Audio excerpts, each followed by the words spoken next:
Hay cadenas que conectan continentes, operaciones que mueven al mundo y maniobras que definen el comercio internacional. Bienvenidos a Full Container, el espacio donde exploramos la logística, el transporte marítimo y la operación portuaria con un enfoque técnico y profesional. Aquí encontrarás análisis, entrevistas y herramientas prácticas para entender y optimizar cada eslabón de la cadena de suministro. Comencemos. Uno de mis autores favoritos en el mundo del transporte marítimo, Jean-Paul Rodrigues, in The Geography of Transport Systems, afirma que ningún puerto es igual a otro. Y es cierto, cada puerto es un ecosistema único con funciones, actores y retos propios. Hoy, en Full Container, exploraremos justamente eso, la diversidad portuaria y lo que hace a cada puerto irrepetible. Hola y bienvenidos a Full Container. En el primer episodio de nuestro playlist dedicados a puertos marítimos, establecimos qué es un puerto y por qué es el corazón del comercio mundial. Hablamos de los puertos como nodos estratégicos del comercio global, pero hoy vamos a sumergirnos en la anatomía de un puerto y descubrir los diferentes tipos y cómo se clasifican. Sin más dilación, comencemos. La forma más sencilla de empezar a entender los puertos es preguntarnos para qué se usan. Y aquí las cosas se ponen interesantes.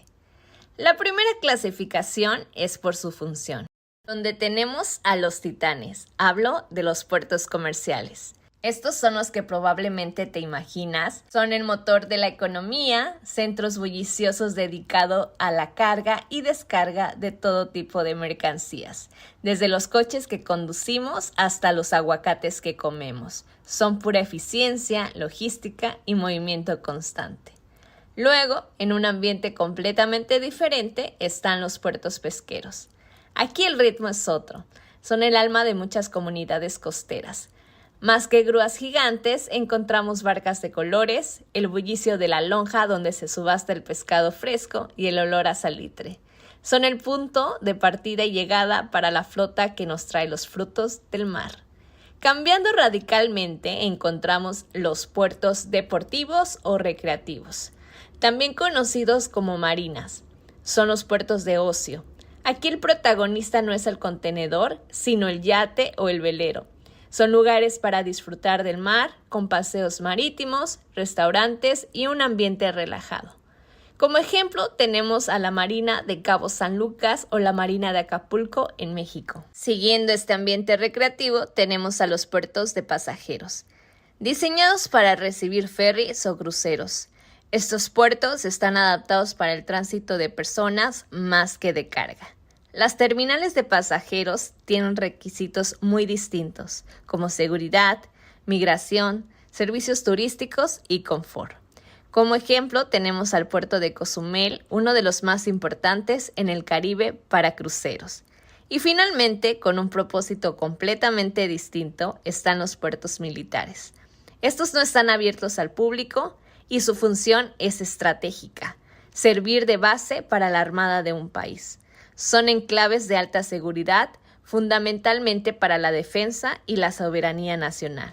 Como ejemplo, tenemos la base naval de Manzanillo de la CEMAR.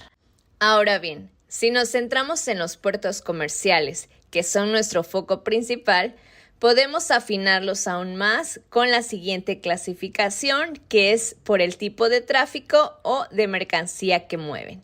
Aquí tenemos a los puertos multipropósitos, que son aquellos puertos que no están limitados a un solo tipo de operación o de mercancía. Su infraestructura, logística y equipamiento permiten manejar diferentes tipos de cargas y servicios portuarios. Entre sus características destacan que cuentan con muelles y patios versátiles. Pueden recibir desde contenedores hasta carga general o graneles. Son ideales para zonas donde se manejan diversos productos o no hay suficiente volumen para especializarse.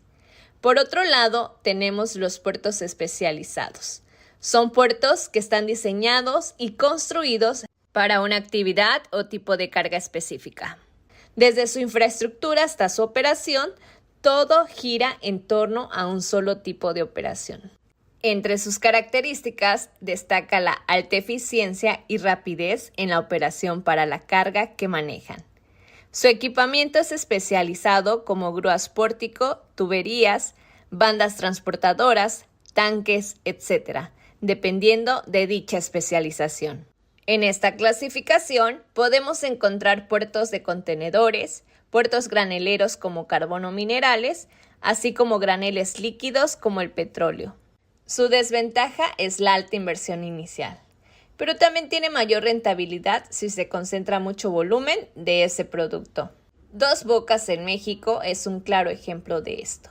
Cuenta con especialización en hidrocarburos líquidos y gas. La ubicación de un puerto nos lleva a la siguiente clasificación, por su geografía. Y esta categoría se basa en una pregunta muy simple. ¿En qué tipo de agua está construido? Siguiendo esta idea, dentro de esta clasificación están los puertos marítimos.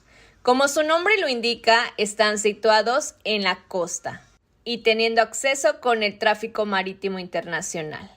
Para ejemplificar, tenemos puertos como Veracruz en México, que es la principal puerta de entrada del Golfo para importar y exportar mercancías. También está el puerto de Róterdam en Países Bajos, mayor puerto de Europa conectando con el Mar del Norte.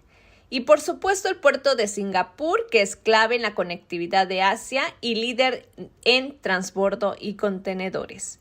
En segundo lugar, dentro de esta clasificación tenemos los puertos fluviales. Y estos son fascinantes. No están en el mar, sino en la ribera de un río navegable, a veces a cientos de kilómetros tierra adentro. Generalmente maneja menor calado que los marítimos y por lo tanto requiere condiciones hidrográficas favorables como la profundidad, caudal y estabilidad del río. Para ilustrar, tenemos puertos como Duisburgo en Alemania, que es el puerto más grande del mundo. También está Rosario en Argentina, sobre el río Paraná, o el de Nueva Orleans en el Mississippi. Son arterias vitales para sus países. En México también tenemos un puerto fluvial en Ciudad Madero, Tamaulipas, en la desembocadura del río Pánuco. Finalmente, y dentro de esta clasificación, tenemos los puertos lacustres, que están ubicados en las orillas de un lago navegable, ya sea natural o artificial, como las presas. Aunque son menos comunes, son importantísimos en ciertas regiones del mundo, especialmente donde sirven para transporte local, turismo o comercio regional. El mejor ejemplo es el sistema de los Grandes Lagos de Norteamérica, donde puertos como Duluth mueve millones de toneladas de hierro y granos anualmente. Pero también está el puerto de Puno en Perú, que se encuentra dentro del lago Titicaca, usado para la navegación binacional entre Perú y Bolivia. También el puerto o lago Victoria en África, que es clave para el transporte entre Uganda, Tanzania y Kenia. Podríamos mencionar al puerto lacustre de Chapala en México, que es usado para actividades turísticas y locales. Ahora veamos cómo la propia naturaleza o la ingeniería humana define a un puerto dentro de la siguiente clasificación. Independientemente del tipo de agua, todo puerto necesita estar protegida del oleaje y las corrientes. Y la forma en la que consigue esa protección nos da una clasificación similar a la anterior, pero al mismo tiempo diferente. Estoy hablando según su naturaleza física o constructiva. Dentro de esta clasificación tenemos a los puertos naturales, que son accidentes geográficos preexistentes que ofrecen abrigo y espacio para las embarcaciones. Me refiero a bahías o ensenadas, que son protecciones naturales del oleaje sin necesidad de construir grandes obras de abrigo. Un ejemplo clave en esto es el puerto de Acapulco en México, que su bahía cerrada le otorga condiciones naturales de abrigo. También está el puerto de San Francisco en Estados Unidos y Sydney en Australia. Pero cuando la naturaleza no coopera, entra en juego la ingeniería para crear un puerto artificial.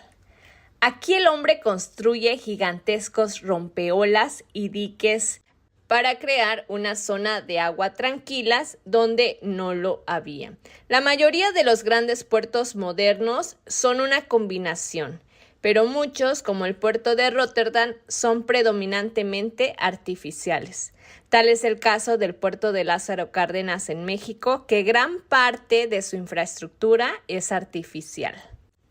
Y en el caso más extremo tenemos los puertos offshore ubicados mar adentro, que están aislados y que son completamente artificiales. Se construyen fuera de la línea costera, usualmente conectada mediante ductos, plataformas o terminales flotantes. Se usan especialmente para petróleo, gas o carga especializada. La terminal petrolera de Dos Bocas en México tiene parte offshore. También en Brasil y Nigeria se usan este tipo de plataformas. La clasificación que veremos a continuación responde a estas dos preguntas. ¿Quién manda aquí y quién hace qué? Me refiero a la clasificación por su modelo de gestión. Primeramente tenemos al modelo más común en el mundo. Estoy hablando de Landlord Port o Puerto Señor. Puerto terrateniente, también se le conoce. En este modelo, básicamente, la autoridad portuaria solo es dueña del terreno y lo arrienda a operadores privados, quienes invierten en superestructura y operan los servicios. Para entenderlo, vamos a usar la siguiente analogía. Imaginen un centro comercial. La autoridad portuaria es la dueña de este centro comercial. Posee el edificio, los pasillos, el parking, pero no vende ropa ni comida. Para eso, le alquila los locales a tiendas especializadas como Zara, Apple o un restaurante. Esas tiendas solo son los operadores de terminales privados. Ellos compran sus grúas, contratan a su gente y compiten entre sí para atraer clientes. Así funciona la mayoría de los grandes puertos como Rotterdam o Amberes. El siguiente modelo es el puerto herramienta o tool port, donde la autoridad portuaria proporciona la infraestructura y el equipo portuario, es decir, grúas, patio, etc. Pero las operaciones las realizan las empresas privadas. Es un modelo mixto con la intervención pública y participación privada en la operación.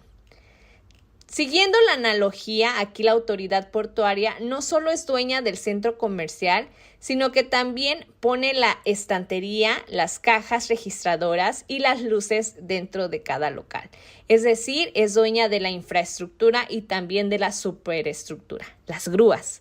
La empresa privada, el operador, básicamente solo trae a su personal para operar esas herramientas y su know-how. Es difícil encontrar ejemplos reales hoy en día, ya que la mayoría ha evolucionado hacia el modelo landlord, pero podemos mencionar a puertos de Francia históricamente, los cuales operan bajo este sistema donde la autoridad portuaria provee el equipo principal. Puerto servicio, Service Port. En este modelo es todo en uno, es decir, la autoridad portuaria es propietaria y opera casi todas las funciones, como la infraestructura, superestructura, equipo y servicios. Tiene un control centralizado y totalmente público. Aquí la autoridad portuaria generalmente es una entidad del Estado, es la dueña del centro comercial, de las tiendas y sus propios empleados son los que venden la ropa. Es un modelo 100% público, aunque hoy en día es cada vez menos común. Sin embargo, la autoridad portuaria de Chittagong en Bangladesh es un claro ejemplo porque controla y opera todas las terminales y servicios, incluyendo manejo de carga y equipos. Finalmente, dentro de este panorama tenemos al puerto privado Private Service Port y como su nombre lo dice, es un modelo de máxima privatización. Aquí la tierra, la infraestructura y la superestructura son propiedad de una empresa privada. Esta empresa privada no solo es dueña, sino que también gestiona y opera todos los servicios del puerto. Prácticamente el papel del Estado se reduce a funciones de supervisión y regulación como aduanas, seguridad y protección ambiental, pero no interviene en la gestión comercial. Son puertos que operan con una lógica 100% empresarial, buscando la máxima rentabilidad.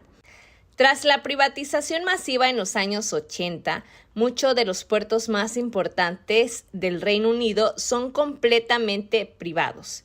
Tal es el ejemplo de Felixstowe, que es el puerto de contenedores más grande del Reino Unido y es propiedad de Hutchison Port. Ahora bien, déjame en los comentarios qué modelo de gestión portuaria crees que se maneja en México y por qué. La última clasificación se encuentra dentro de la normativa nacional mexicana. Me refiero a la clasificación de puertos por su tipo de navegación estipulado en el artículo 9 de la Ley de Puertos. En esta clasificación se encuentran los puertos de altura. Son aquellos que atienden embarcaciones de tráfico internacional, es decir, buques que provienen o se dirigen a puertos de otros países.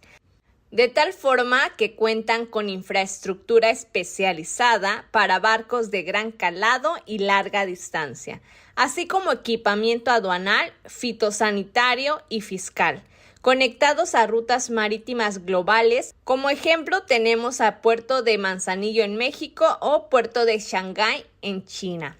Por su parte, los puertos de cabotaje atienden embarcaciones que navegan dentro del territorio nacional, es decir, entre puertos del mismo país. El tráfico de cabotaje puede ser comercial, pesquero, de pasajeros o de abastecimiento local. Entre sus características cuentan con menor profundidad requerida y es usado para conectar islas, regiones costeras, centro de producción y consumos internos, por lo que no requieren aduana internacional, salvo casos mixtos. Muy bien, hemos llegado al final de este episodio. Hemos visto cómo la palabra puerto esconde un universo de diversidad. Hoy descubrimos que un puerto no es solo un lugar donde atracan barcos, sino una pieza clave del engranaje global, un reflejo de nuestra historia, economía y tecnología. Y como viste, no hay uno igual a otro. Así que la próxima vez que mires un puerto, no lo verás igual. Antes de finalizar, me gustaría que comentaras qué tipo de puerto te sorprendió más, ¿conocías los diferentes modelos de gestión? ¿Qué clasificación portuaria existe en tu país? En nuestro próximo viaje de puertos marítimos, nos adentraremos en el corazón operativo de todo esto, las terminales portuarias. Descubriremos qué son exactamente y cómo funcionan por dentro para mover nuestra carga. No te lo puedes perder. Muchas gracias por ver este video, espero te haya sido útil. Hasta la próxima.